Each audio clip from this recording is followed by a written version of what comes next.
future. There are no people in the future. No people at all. There are no people in the future. Where did all my people go? There are no people in the future. Let me try my people call. Where are all my people?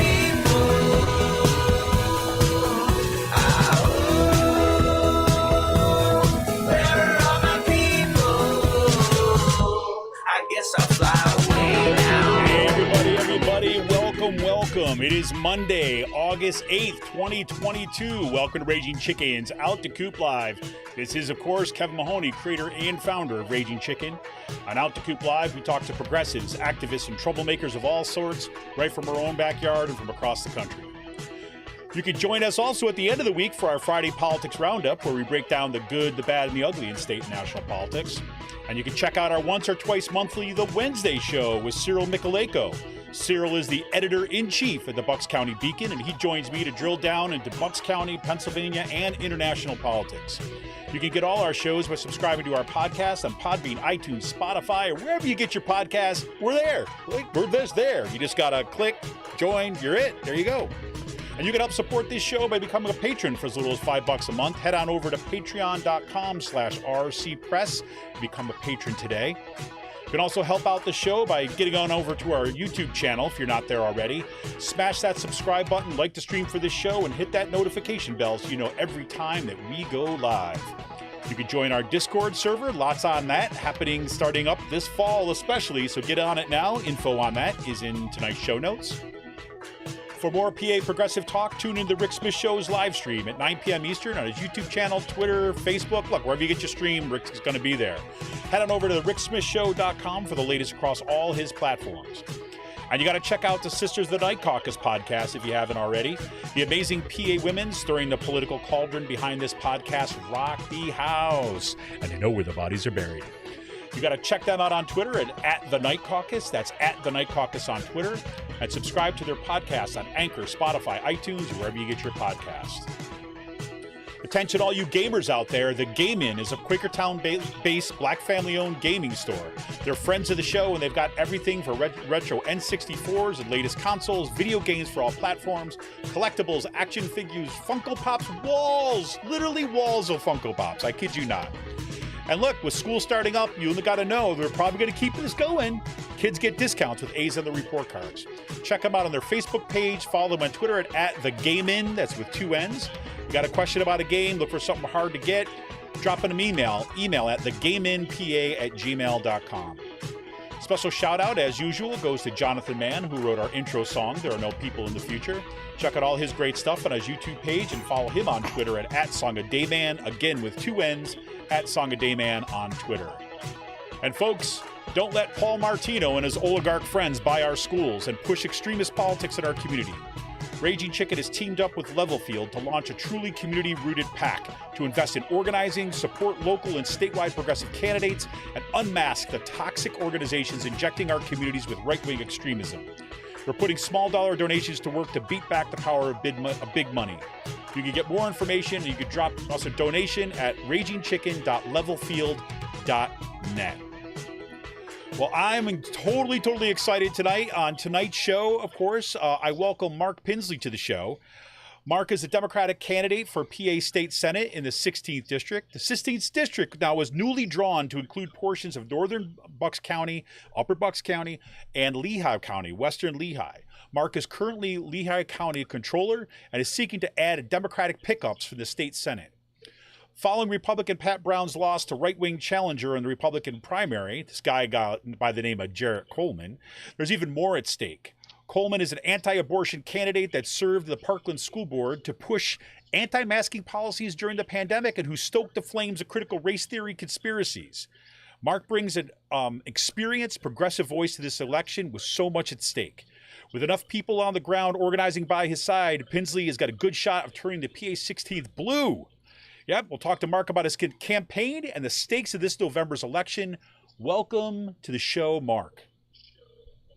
Hey, Kevin, thank you for having me. I really appreciate it. Oh man, absolutely. And it's good to see you when I'm not sweating. Yeah, right. Well, I was going to say, it was great seeing you yesterday. We had a great rally for reproductive rights in Sellersville. Mark was one of the featured speakers, along with Ashley Ehas, Gwendolyn Stoltz, Jim Miller. They're out there with candidates, amazing youth activists, kind of standing together as a community in the sweltering heat. But, look, kind of equality, justice in our future doesn't stop when the weather gets hot, right? Yep. Yeah. So everybody, I want everybody to be aware of this tonight, just so you know. We got a little bit of a late start in part. We're having some weird kind of tech issues on the background, so we're getting a little delay on our end. It shouldn't affect what you're hearing, but if you hear little pauses in between kind of us responding, that's just because we're dealing with that little thing. Just want to heads up to everyone. It's not that we're kind of wanting big gaps there. It's just every once in a while we're getting this little gap just for everyone's information. Chuck jumps in and says, yes, it was freaking hot yesterday. Yes, it was, Chuck. How you doing, Chuck? How you doing, Emily? Thanks for joining the show tonight. So, Mark, now, before we jump into your campaign, and there's a whole bunch of stuff I want to talk about. I want to talk about what you're doing with banking up there in Lehigh County. I want to talk about the stakes of the election. But before we get there and kind of jump right into it, maybe we could just kind of pause a little bit for those folks who maybe haven't had a chance to come out and hear you speak, are kind of becoming new, because this is a newly drawn district. So folks in Upper Bucks might be a little bit less familiar with your background. However, folks in Lehigh County a little bit more familiar. So let's just step back a little bit and give us a baseline here. Talk us a little bit about kind of your background and the kind of what brings you to this run for PA State Senate. Yeah, so I'll start with the background, then get to PA Senate 16. So basically, I've been a business guy all my life, actually. So I, came out of college. I went to Northeastern University up in Boston, and I had worked with my grandfather for some time. So I was doing school at night, working for my grandfather, who sold chairs to hotels and restaurants.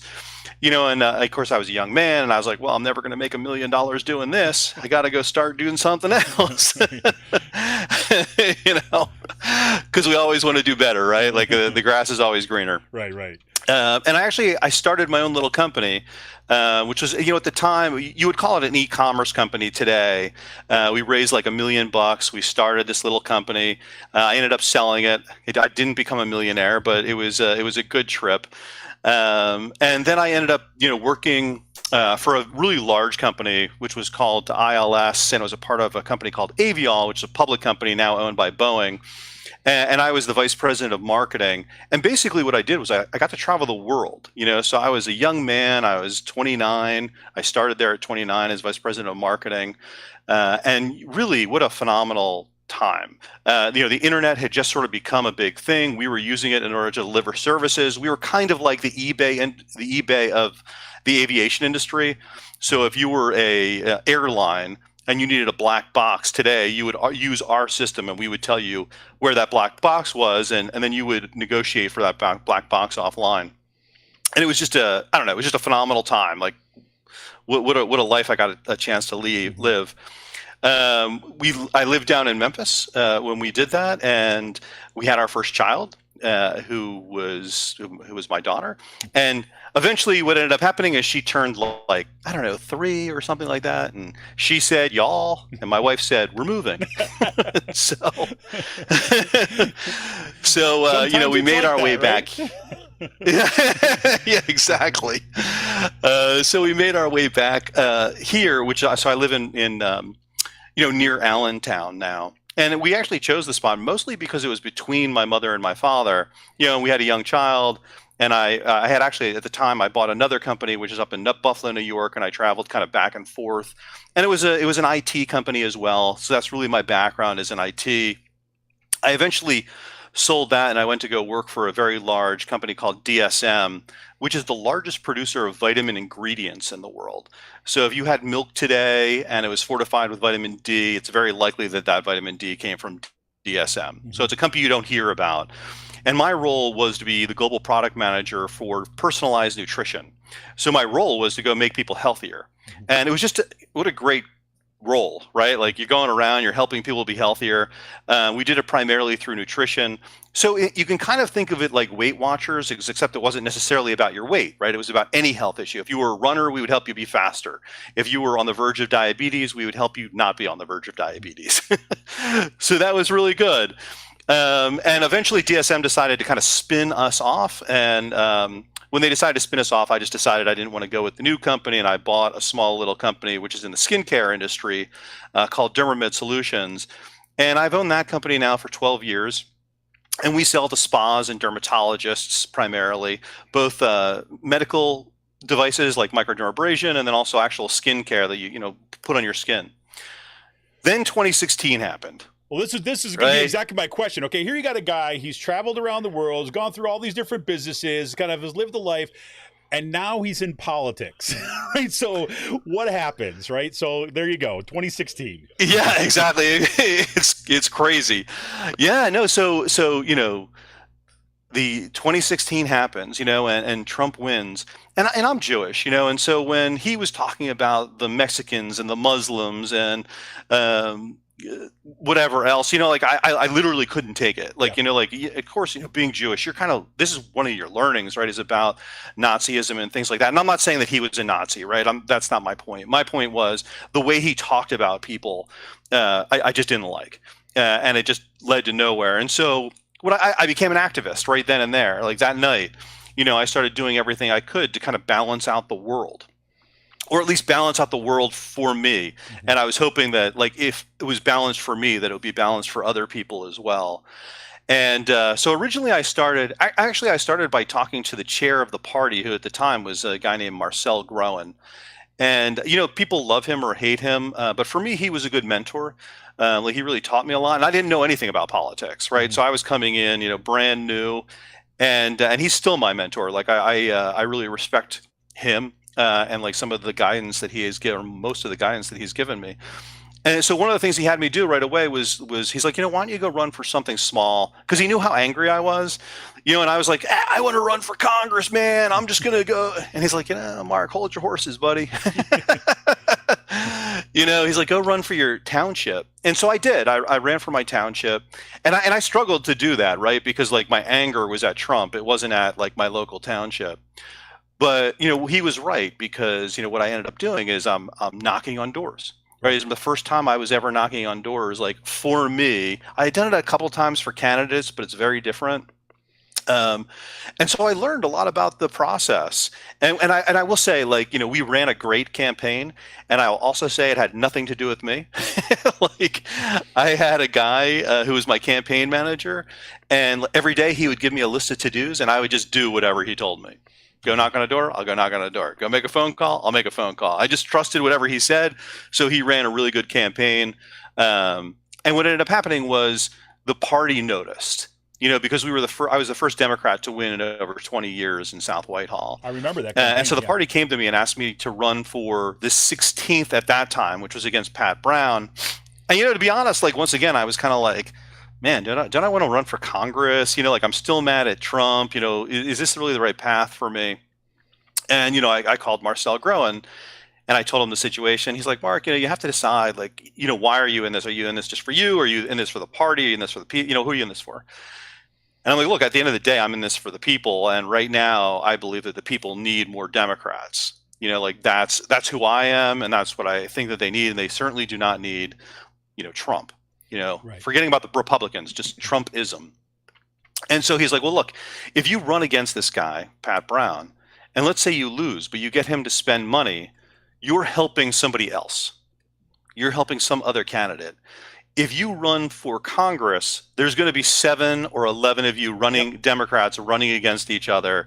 Is that what you want? Because if you want to go be that, I'll support you. But if you want to if you're here to help, this is how you can help. And so that made a lot of sense to me, quite honestly.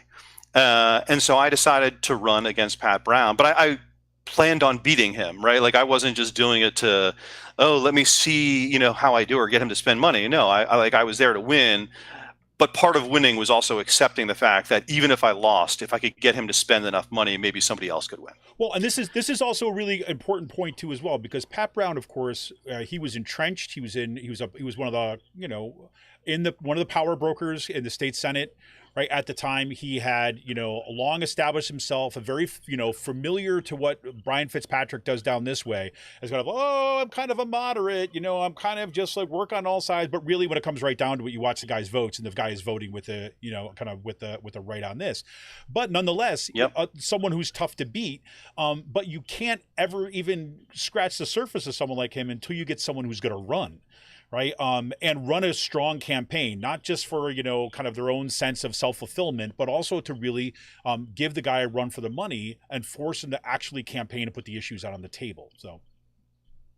Yeah, I mean, that's exactly right. And I'll tell you, once again, I ended up having a really good campaign manager. Her name was Hillary Kleins. And, she helped me sort of take no prisoners. Yep. Right. Like, really a lot of Democrats were against us. There were a bunch of Democrats that were like, you can't fight, Pat Browne. He's loved by everybody. And he was like legitimately, I don't know if loved is the right word, but he gave money to, let's say he gave money to a museum, just as an example. This is just an example, not necessarily the example. Right. Well, he then goes to the board members and he's like, hey, I just got you guys, $300,000. Maybe you guys want to contribute to my PAC, which of course they then feel obligated to do, right? Like he just got the money, and he's also basically, letting by the way, don't vote for anyone else because I won't get you any money in the future. Right. Right. And so a lot of people were afraid to help me or even donate to me. None of the unions would donate to me. Planned Parenthood wouldn't, of all things, like Planned Parenthood wouldn't even endorse me. The school board wouldn't endorse me because he had a lot of power. Yep. And so that's one of the good things about the good/bad things about, what's happened now is like he lost, which was a surprise to many people. Well, and it was a close race. I mean, it came down to the wire that he lost that race. There's two things that are going on right now, which I think are remarkable for this district. Like, number one is the fact that Pat Browne lost, right? Because I think that for the longest time, everyone in the Republican Party, if you talk to people in the kind of like the statewide Republican Party, they thought Browne was a shoo-in, right? They thought that kind of, okay, Brown's going to be in. We don't even need to pay attention to that race. Then also, you're talking about the redistricting that took place that kind of brought in kind of upper bucks into the equation. So that actually kind of starts to kind of take away from some of his kind of traditional support for the people that he had glad-handed for a long time. And I'll add in this too as well. Jarrett Coleman, who's now going to be your opponent, right? The kind of ran to Pat Browne's right. That guy, what he's done with the Parkland School Board echoes exactly what's been happening in Upper Bucks in the school boards, right? So it's like you see this conglomeration of, that guy is, the Lehigh County or the Parkland School District version of what happened in Central Bucks, what's happening here in Penridge, what's happening at kind of North Penn down in Montgomery County. And that is a setup for a couple things. One, it takes Pat Browne's legacy and his kind of power brokering off the table, right? But also it makes the stakes that much higher and that much clearer in a contestation like this. And I also think all those endorsements that you just talked about that you didn't get in the past time, they're sure as hell lining up behind you now. So they are. There's no doubt. Yeah, that's true.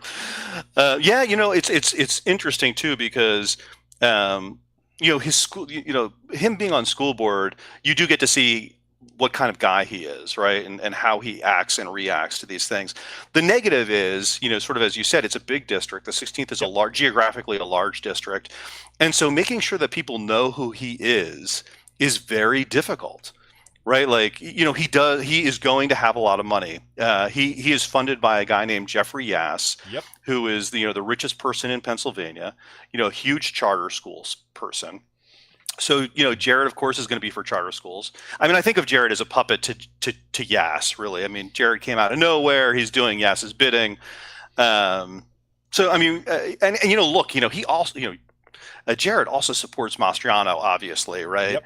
And Mastriano, look, he just supported Gab. I just told you I was Jewish. Like one of the worst anti-Semitic sites that there is, Mastriano is on. Mastriano, though, while he won't say he's a Christian nationalist, he's a Christian nationalist, right? I mean, Yes. Marjorie Taylor Greene's willing to admit it. He isn't willing to admit it maybe until he wins. And frankly, I think that we should call, Christian nationalism what it really is, which is like the KKK, right? Like, people understand that Christian nationalism sounds too nice, really. Yeah, I agree. But it's nonetheless that this is exactly the same thread that runs through the kind of the worst threads of kind of white supremacy and racist politics in our country's history. And you can dress it up however you want to do it. You can call it whatever you're going to do. You can try to kind of say that it's not what it used to be, but when it comes right down to it, that's what we see. There's a reason why Mastriano is showing up at these kind of far right kind of Christian nationalist kind of rallies. There's a reason why he goes into Gab and kind of spends $5,000 as campaign advice to the owner of Gab, right, so that every new follower in Gab automatically follows Mastriano's account. Things like that. Right. And, when you also mentioned Jeffrey Yass, I actually had a question about this from one of our kind of frequent listeners, Starry-Eyed. She basically said, hey, ask him about the Yass money, right? Because that's exactly, you said Jeffrey Yass, who PA Spotlight, who's done a bang-up job out of exposing and following Jeffrey Yass's money and the way that it's influenced both school districts and what's happening in charter schools and the attacks on public education. To see that money flood into the Parkland School District and throughout kind of the state has got to be called out. And the minute that Jeffrey Yass becomes associated with someone like this, obviously it's got to be all hands on deck, because that's a lot of money. Those are deep pockets, and those are, the seeds of extremism being watered right there. Absolutely. At the end of the day, so I've thought about this a lot, because look, growing up, I've experienced anti-Semitism, right? Okay, it's a part of life in the United States. But it has, for me, in my lifetime, it has never been terrible. I mean, at least in the areas that I have lived in. And I lived down in Memphis and places like that, sort of the Bible Belt. And, in the Bible Belt, one of the first questions they ask you is what church do you go to? Yep. Just like a standard question. Hey, how are you? What church do you go to? Something we would never do up here. So I would tell them, and they were fine. Basic. I mean, they may have said stuff behind my back, but, to me, they were fine with it. So they're good enough. But now I look at all this stuff and I'm like, where is all this? Not just anti-Semitism, but, anti-Islam, right, any minority group. It's gaining steam. And so is it just that the people all of a sudden woke up and they're like, hey, we really are terrible people and we just were in the box for all this long, Or I think more likely, this is sort of the portion of capitalism that has gone wrong. We've become sort of an oligarchy. And, the Jeffrey Yasses of the world, the rich people of the world, they're really creating this battle. So think about CRT I think is a great example. So what is CRT really? When you ask, even if you ask sort of an average Republican who's upset about it, be like, okay, what is CRT? A lot of times they can't explain it. I'm like, okay, well, show it to me in one of the books. Just show it to me. I just white boys cry for feeling bad for themselves. That's what CRT is. I mean, it's right. That's usually what you get. You get some version of that, right? And it has that's it. That's it, exactly. But what it really is, to be fair, it's parents caring about what their kids are taught. Yep. And they've been misled into thinking that their kids are taught this. Because look, if you were told something, that your kid was being taught something, and you went to the school, or you would go to the school if you were worried about it, and you would probably initially anyway have a reasonable conversation. Totally. Hey, I'd like to understand a little bit about this, blah, blah, blah, right? But they're already coming, they have been so high strung about this by the news, they're not coming in and having a conversation and trying to understand it. They're coming in and saying, we got to burn it down. Yep. But they don't. But I actually do think that what they're feeling inside is a reasonable thing, which is, I care about my kid and I want to make sure he or she is being taught the right things. And I don't know if it's so much that they feel like, that their kids are being taught. I think that their fear is that their kids are being taught not to love America. I think when it comes down to everything else, and it's not true, but I think that that's what they feel, and that's what they're being told is, look, your kid's being taught not to love America because there was slavery, because we interred the Japanese, because we did whatever. It's not true, but it's their feeling. And so who created that distance? The oligarchs, right? It's the Jeffrey Yasses 100%. Who are like, let's pit these guys against each other. Yep. And so that's what I think the problem is. Well, I mean, I think 100%. I mean, this is what we saw. It happens again and again in school boards. I think what's been fascinating to me is I've been reliving this moment from 2010 when the Tea Party first kind of blew up, right? After the midterm elections, the Tea Party blew up. And I remember that there was in Kutztown, where I teach, at Kutztown University, in the town there was I had a couple students who showed up at one of my classes, and they're talking to a head of class. They're like, "Yeah, have you heard about this? There's a Tea Party, there's this meeting. It's like people that want to stand up against the kind of elites that actually do something." They were generally curious and looking for getting involved with something to do. They weren't ideologues of any stripe, right? They just were looking to do something, and they started going to these meetings and started going. And then after about a month and a half of going to these meetings, they started being like, where is this coming from? And suddenly like pre-printed materials would start showing up, and then all these talking points, and they'd have these outside speakers that would be coming in, and they started getting really freaked out. And they said, this one woman had come in and basically said, it started to feel like a cult. And I'm like, exactly. And this is exactly what we see happening here, except now you've talked about a more advanced media infrastructure that has penetrated down to the local level, especially exacerbated through social media and these kind of niches, that's being fed by these oligarchs, exactly what you said. And then, Paul Martino, who invested all tens of thousands of dollars in school boards across the state of Pennsylvania, came in and basically said things like, well, now that I've built my apparatus, now I get to see what I can make them do. And he basically said that to the New York Times. And so, absolutely. I mean, this is exactly it. And I think that, and it's very, very hard. I mean, I like what you're saying there. So to bring us back a little bit and say, look, a lot of the parents that start off on this pathway, right, about asking questions about stuff are there because they're just concerned about their kids. It's only then how that gets channeled and how that gets brought in where it can really be extraordinarily divisive, certainly. Yeah, I saw like a little video of this woman. I can't remember what state she was in. She's like, well, for both sides, what I'm going to do is I'm going to create an ordinance that says we can't do anything, or we shouldn't teach about racism. What? And like in her mind, she thought that she was doing something for both sides. And like, so she was missing the point, right? Like, and I just feel like a lot of them we're misunderstanding each other. I think that, and I think that we're misunderstanding each other to some extent on purpose. I think that we're misunderstanding each other because we listen to different news outlets, right? And we're being programmed to hear in a specific way. Because I think, I've talked to some of these people that really believe in CRT, and the more I talk to them, the more, you poke holes, the more they're actually willing to listen. Like they're like, yeah, I just care about my kid. Yeah, that's all I care about. I care about my kid, and I don't want them to hate America. And, frankly, like when I grew up, right, like a lot of this was whitewashed, right? Like when I grew up, Christopher Columbus was like the man, right? And so, and I think, well, that, when I look at that in hindsight, I think, well, that was terrible. Why would they teach us that? And, some of these other guys, the CRT guys might not be thinking that way. They might be thinking, hey, it was fine. I accepted Christopher Columbus for whatever, for who he was in that moment. And I don't want to go back to that. Right. I want to make sure we're taught about the Holocaust. I want to make sure that we're taught about slavery. I want to make sure we're taught about the Japanese internment.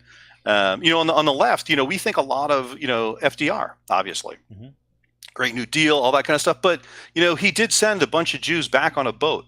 He did inter the Japanese. Yep. And he did cut the deal when he made the New Deal. He did cut the deal that left farm workers out of that New Deal and left a big chunk of African Americans out of that deal, right? Absolutely. And that's just the facts, right?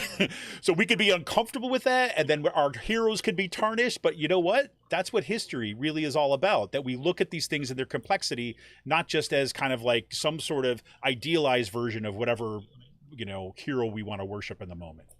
Right, and it's okay. Yes. Right, and it's okay. Like they're human. I'm okay because I'm human too. I'm okay with that.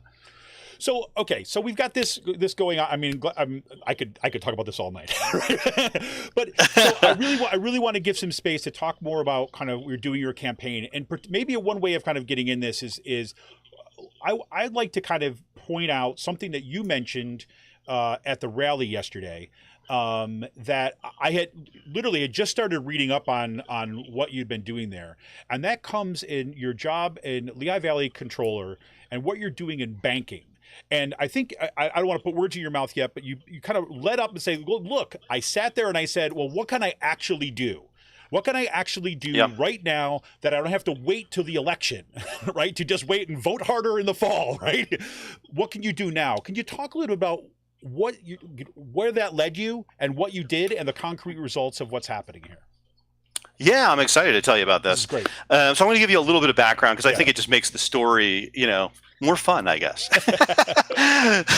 So, I mean, it really started the week of July 4th. And that week we were going on vacation. My family and I were going on vacation. And my daughter, who's 20, and my wife, who's older, obviously, was like, do not talk about politics. Whatever you do, I don't want to hear about politics. We don't want to hear about it. Okay. They do not like politics. So I agreed. It wasn't easy. You have to stay away from the news in order to not talk about politics. You're going to be triggered. But on July 4th, I was like holding up a flag. My son was taking a picture of me, and my daughter like lost it on me. She was like, how can you be celebrating freedoms when we're losing all of our freedoms? And she's like, of all the days that you should be out protesting, today's the day. I was like, damn. All right, politics rule. I know, exactly. So I took it serious. I mean, I was a little embarrassed. Yeah, I was a little embarrassed, like that I hadn't thought about it from her perspective, and it was a good embarrassed. I mean, like not in a bad way. And so I was trying to think, so I'm the controller of Lehigh County. What can I do?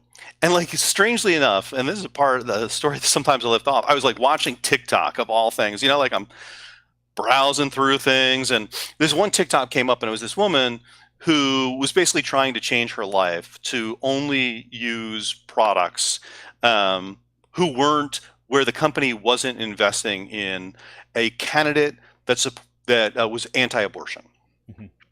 And so that kind of impacted me, like what she was saying. So I was like, oh, you know what? I know that Wells Fargo is our bank. And we have $145 million. I'm talking about Lehigh County now, has $145 million in the Wells Fargo bank. And so I started doing some research on the bank, like, oh, okay, so how are they?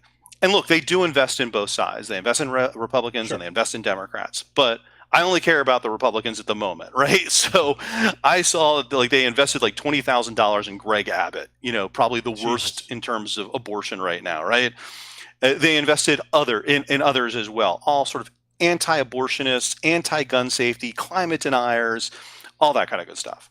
And from my perspective, I am happy if we can get big money out of politics. I don't care if Democrats can't get money from banks, right? Like, goodbye. Right. See ya. So what I did was I went back to the board of Lehigh County, and I said, I'd really like to divest $145 million, so all of our money out of Wells Fargo, and then move it to a local non-political bank. So that's a bank that does not invest in any candidates. And so, the board, some reluctantly, some not so reluctantly, they were very aggressive about it, agreed. And so we're now in the process of at least understanding what it takes to divest ourselves. So we've had the same bank literally for 40 years. And so there's stuff we don't know, like who actually has the, is it the executive that can make the decision? Is it the board that has to make the decision? So we're going through a legal review right now of like literally how do we do it? And then like my intention is to find a local bank that meets all of the needs that we have, especially and things that Wells Fargo gives us already, good interest rates, all that kind of stuff, and then move our money. And, not only do I want us to move our money, but this is something that I feel strongly about, which is other people can do this as well. Mm-hmm. Right. So wherever you live, whatever township you're in, they probably have a bank that they're using. The municipality that you're in is using a bank. Right. We'll find out what bank it is. And are those banks? And if it's Wells Fargo or some national bank, it's very likely they're donating to candidates. And so if they are, ask your board to remove it. Go to a local bank. That's not an issue. This is not a major. It will take time, but it's not a major thing, right? Like, and if you're going, let's see, another good one is your school board, right? They're having a huge problem down, as you mentioned, in Penridge. Yep. Well, instead of having this conversation about CRT, ask them about their bank, right? Schools have a lot of money in the bank. I'm sure that they are. I mean, depending on the school, they can easily be 145 million as well. Mm-hmm. And so, like, you take that out of a bank and you put it into, you take it out of a national bank, you put it into a local bank, and all of a sudden you're having an impact, right? Because now, instead of those dollars being used to invest in some candidate somewhere, they're literally being reinvested into your community because you're using a local bank, and that's what they do. 100%. And you think about it, and who's the people who are going to be working at the local bank? People who live in your community, right? So, Exactly. Especially in an era where we're seeing these kind of, massive kind of, mergers and kind of takeovers, where local banks have are local or regional banks, whatever it might be, non-political banks, you just said, have a tough time of it. So whatever would mean taking those resources and shifting it and kind of putting it in and reinvesting in the community, it's like a win-win in so many different ways. I'm reminded of some conversations that they have, I'm thinking back to what, say, for example, Students Against Sweatshops did when they wanted to divest kind of their school's affiliation with clothing manufacturers who use sweatshop labor.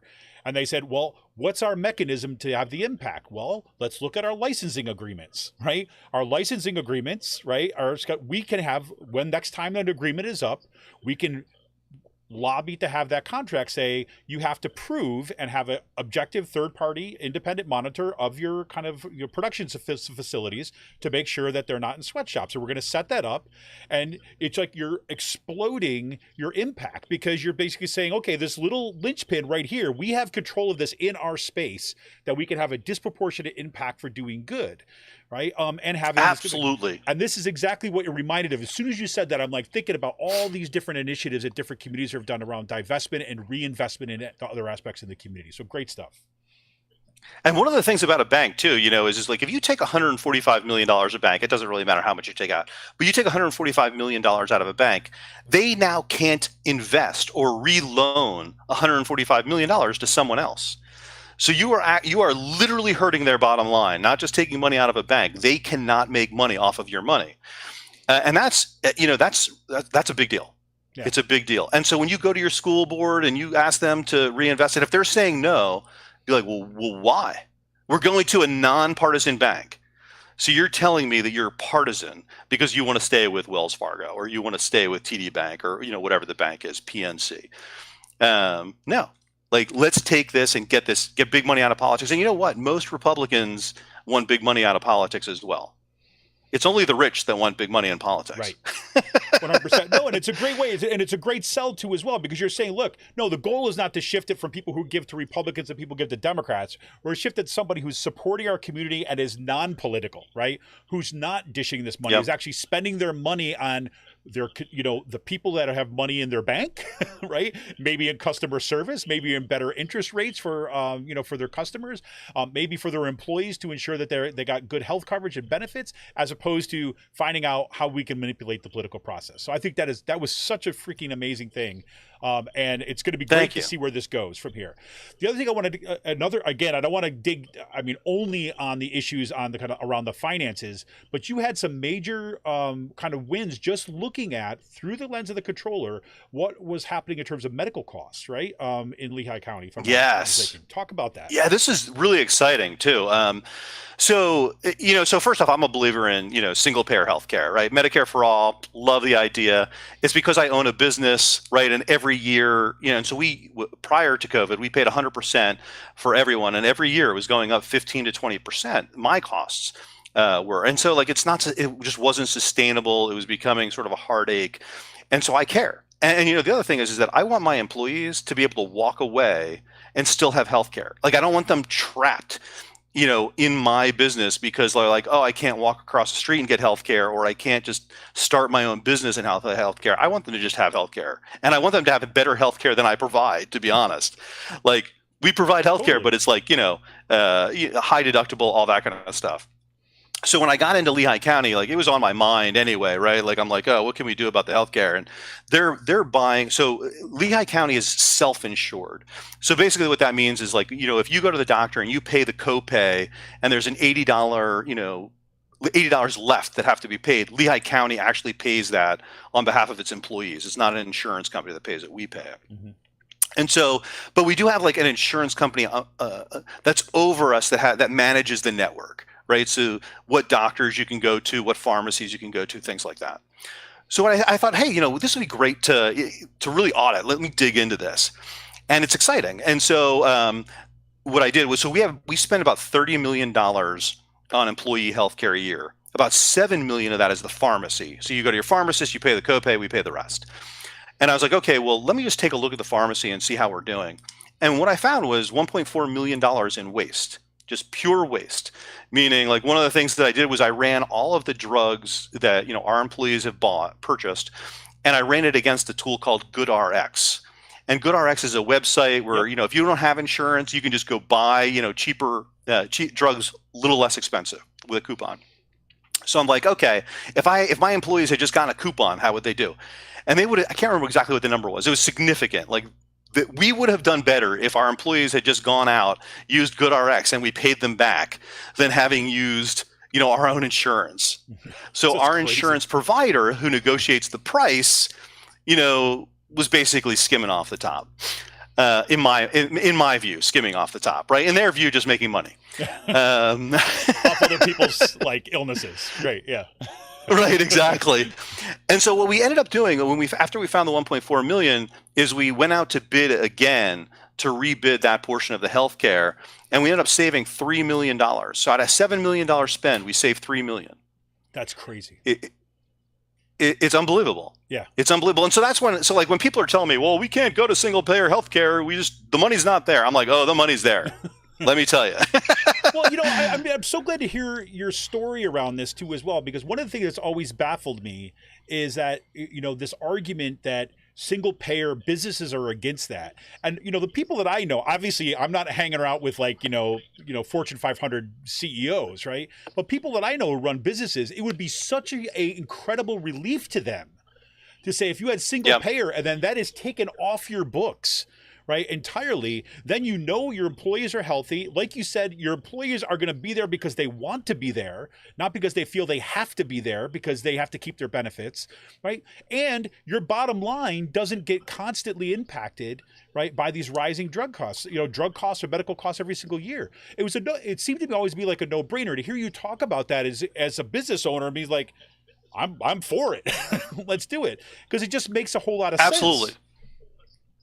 And I can kind of explain it too from both sides, because having been an executive at a large company, I know the issue there. And the issue is it's really not so much that they don't want single payer healthcare, is that they don't want risk. So they don't know what's going to happen if we change from the healthcare that we're on today to some future healthcare, and that uncertainty is unpalatable to a very large company. Like, oh my God, I'm only spending $30 million today. Maybe I'm going to be spending $60 million tomorrow. I just don't know. That's the problem. And then on the other side, you have like, let's say restaurants, right, who typically are paying hourly, and aren't providing any health insurance whatsoever. So now all of a sudden, let's just assume it's 10%, like 10% of their wages, have to go towards healthcare. So they're worried as well, because they're like, well, all of a sudden I'm going to have this big bill. It's true, but the fact of the matter is every single restaurant will have it, so it won't be limited to you. So if you have to increase your price by a nickel, so be it, right? Like, you're going to see the market's going to adjust. And I just think people are scared, but when you know the numbers, when you actually know the numbers, it's doable. This is a very doable thing. And we could do it just here in Pennsylvania, by the way. If we can't get this done, at the national level, in Pennsylvania, we could get it done.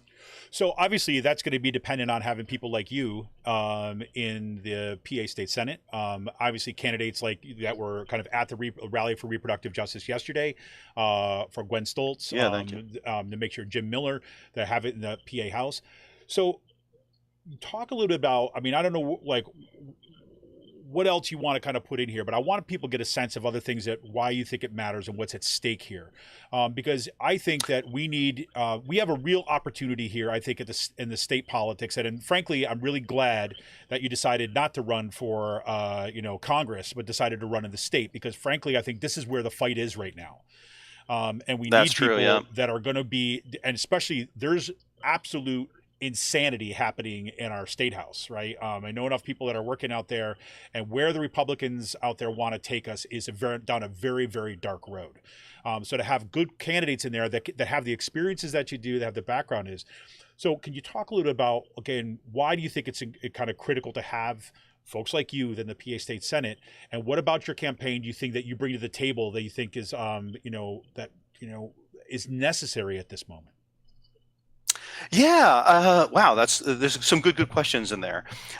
So one of the things that I think is necessary at this moment, honestly, is not having a career politician. Right. And so and I don't mean anything negative about career politicians. I really don't. I think they're necessary as well. But, if you're not a career politician, what it allows you to do is take a lot more risk, because you're not worried about whether you're going to get reelected or not.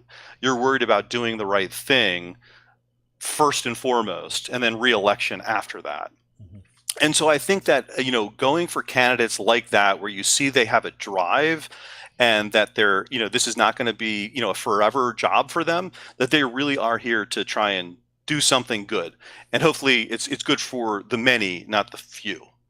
So I think that that's an important thing. For me personally, obviously, I think I have, I do have sort of wide eyes and types of things we can get done, but I also understand the numbers, being obviously a financial guy. And I do think there's a lot of money that we can save. So for the most part, look, I actually think for the most part, most governments are actually run financially reasonably. And in fact, coming from a corporate setting, a corporate setting has a lot more waste than any government does, because they're just willing to accept the waste, right, and move forward because their goal is profitability, whatever. In the government, because it's our money, we're much stricter, and it takes a lot more to to change things. That said, if you take the example that I just gave you with the $3 million at the county level, and you move that to a state level, you're talking about like $140 million, $150 million worth of savings that can happen. I don't think anybody's going to get their tax money back, but I certainly think that we could use that more effectively than giving it to the pharmaceutical company, or specifically the PBM, the pharmacy benefit managers. Yes. So I think that somebody who has an eye on the fiscal side has a chance potentially to do better with the Republicans, right? Because I can talk and feel, about the financial component very similar to the way that they do. It's just that I have different motivations on the social side, right? Like the things that we should get done, the schools, how we should be funding schools, things of that nature. Well, I also think that, having somebody with that kind of fiscal experience and kind of outlook too as well is in a better position to call some of these folks out. And I don't necessarily mean that you're going to go there and say, you're just a liar, not like that. But look, a lot of what happens in Harrisburg, when it comes to, these kind of budget hearings, when it comes to fiscal matters, a lot of times those are just talking points. That once you scratch the surface of what the claims that they're making about waste, the claims that they're making about spending, they just don't hold up under even the kind of, limited scrutiny. So to have somebody that's there to say, hey, you know what? And I've interacted with you enough now to know that you're not the kind of guy who's you're an asshole. So you're gonna be like, well, okay, but if we look at it this way, right, we can actually see there's a lot of savings here, and that savings here kind of solves the problem and takes this issue kind of off the table, so we could focus on getting things in this bill done, for example. Absolutely. Yeah, exactly. I think that those are the kind of things that are important, and I think that those are some of these issues I think cross boundaries and are things that we could get done together. I believe. Maybe I'm wrong, but there are other things that I think that you need to make noise about, right? And so, for example, just like in the federal government, our state government has shrunk the size of our version of OSHA. We've shrunk the size of our version of, the IRS, the Revenue Department, right? And why are we doing that? We're doing that so that the IRS is not going at, or in our case, the Revenue Department is not going after the big guys to go after their money and all that kind of stuff. So they're underfunded in a specific manner for a specific reason that was done on purpose. And like, these are the kind of things where, like, I'll get up there and I'll be talking about that all day long. Like, the easiest way not to have OSHA is just to get rid of the enforcement mechanism. Right. Yep. And yet, like, and so one of my big issues, quite honestly, is so I do a lot on crime as the controller. It's one of the biggest expenses that we have. So 69 cents on every dollar of Lehigh County is spent towards law and order. So that includes, the jail and the PD, the public defender and the DA. But there's lots of like money in that area that we can get if we went after white collar crime. Jesus Christ. So, right, if you stole $1,000 from your employer, do you know where you'd be? Yeah, you'd be in jail. In jail, right? Exactly. But if you do it through wage theft, right? Right, exactly.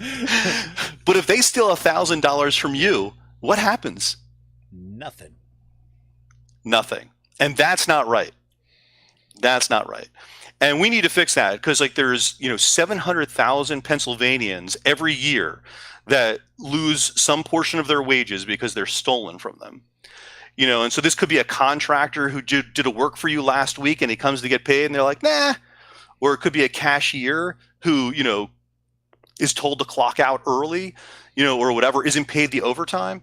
Like, there's lots of reasons. And there is, as I said, 700,000 employees in Pennsylvania that get screwed every year. Every year.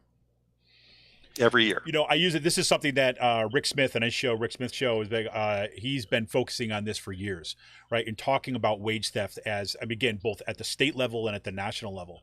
And it's really,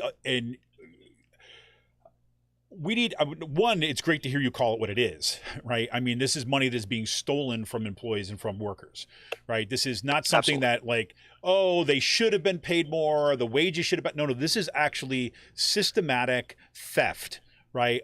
By the employer from the employee, from the kind of the working class in Pennsylvania. And the fact that that is happening, 700,000 per year are getting robbed systematically and nothing is done about it is disgusting. Absolutely.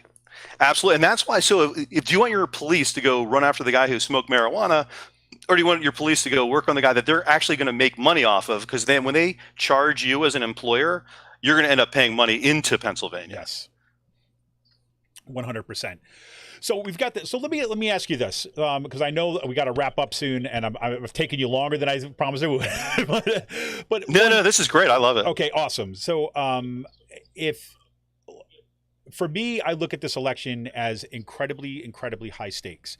I mean, the reason why, again, that, I've been at 2 rallies now that you've shown up that have been kind of there around kind of reproductive justice and kind of defending abortion rights. I know questions. Yep. I mean, look, we're staring down the face of global catastrophe when it comes to climate change.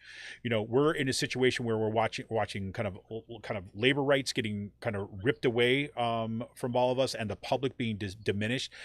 These are not small issues, right? These are significant issues that are going to require really kind of collective organizing, right? And really kind of not just you in the state Senate, but also all the people that are helping get you there, right? To keep up the pressure and keep up the organizing to get this stuff done. So when you're looking at it, you kind of backing up a little bit, looking at this again, the big picture, the stakes of what's going on here. It's a midterm election, right? A lot is going to depend on turnout. How would you talk about like what is at stake when it comes to Pennsylvania and for the voters that are sitting there, where they're thinking about going to going to the polls this fall, right? And even more important, when they're thinking about what to do this weekend and should they go out and be knocking doors, should they go out and be kind of helping out or showing up? How would you talk about some of the stakes of this election?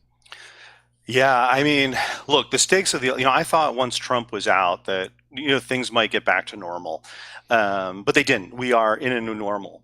And frankly, we have already lost democracy as we knew it, right? So when you and I grew up, democracy was a certain way. I'm not saying democracy is over. I'm saying it's forever changed.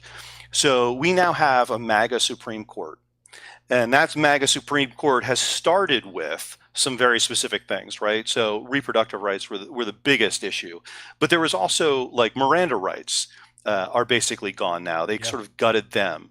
They have made it easier for Border Patrol to walk into any house without a warrant if you're within 100 miles of the border. So there's some really serious things that they're doing, and they're coming up. The next legislative session, or excuse me, it's legislative. The next session for the Supreme Court, they're talking about legislative something theory, which escapes me at the moment. But the idea is that the legislator is completely in charge of your state. And when they're in charge of your state, you can't take anything to the courts. So if you're gerrymandered, sorry about your luck. If they want to change the outcome of the election, sorry about your luck. Right. And so this is a major year. At the very least, we need balance, of Republicans and Democrats. So that can't happen. In my mind, we need to obviously have more Democrats than Republicans. But, our lives with this new MAGA Supreme Court will not be the same. It will not be the same. And, the states are going to be, I mean, look, in the Constitution says we should be going towards a more perfect union. I think we're doing the exact opposite. I think we're headed towards a federation of states, rather than a union where each state, like the governor now, is going to be hugely important. Not that they weren't previously, but now they really are important, right? Like they're the ones that are going to sign the final thing on whether abortion is there or not. Or whether there's prayer in school or not, right? And so when I'm talking about it, I'm trying to tell people, I'm trying to really tell people, because they're definitely worried about the abortion thing, which I think is the most important thing right now. But when you're looking down the line, you really need to understand that this Supreme Court is going to change the way democracy works. And we'll see if we have a democracy like ours in the future, or if it's like Hungary in the future, who just came from CPAC. Yep. Right. Yep. Viktor Orban just speaking at CPAC to like thunderous applause. Right. I mean, seriously. Yes. Thunderous applause. Exactly right. And and I don't understand what they see. I just don't. I've been to Hungary and it's not great. So. Yeah. By the way, just so folks, if you're curious about what Mark was talking about, legislative supremacy is the term you were talking about there, right? When they were saying, thank you, yeah. Or parliamentary supremacy is sometimes it's called this, and this is really big in conservative circles right now, which is going to play itself out in Arizona in a big time, especially if you've got all these kind of election deniers that were just won their primaries and that are now kind of on the ballot and look, they're going to take over this. And so, and right here in the state of Pennsylvania, Doug Mastriano says that one of the first things that he would do if he was elected governor, right, is number one, we don't elect our Secretary of State, it's appointed, right? So that he would appoint somebody who would, number one, invalidate everybody's voter registration, right, and force them to re-register. There's big questions about, that'll be a court fight, obviously, but would do that, right, and would start to kind of use the levers of the state as a way to suppress voting.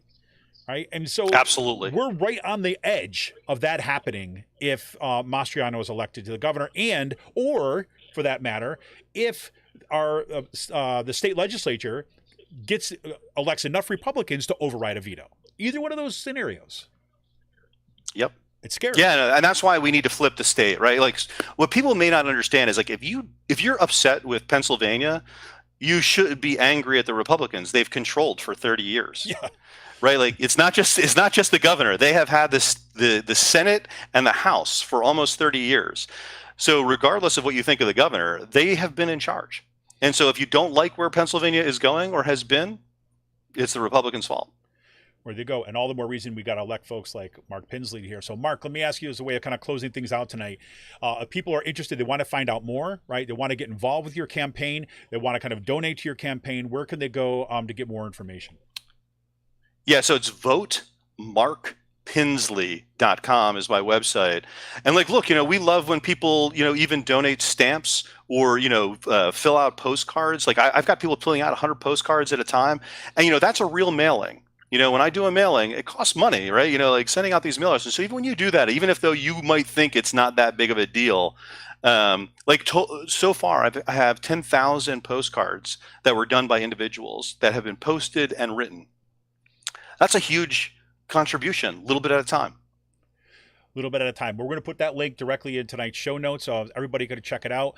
And look, one of the things I just want to say, like personally, it has been fantastic to see you down here in Upper Buck so often, right? I mean, because thank you. I mean, I remember. I mean, it was so funny. It's like I remember when we're still trying to figure out what the final maps were going to look like, right? And then finally, the 16th got kind of redrawn or whatever, and I'm trying to figure out what's going on. I can't tell you how many questions I had from people, right? Because I got elected this past year to basically I'm like the I forget what my official title is. The state committee maybe. No, I'm like the election. I'm like of my precinct. I'm the election guy, right? The judge of elections. I'm the judge of elections of my precinct, right?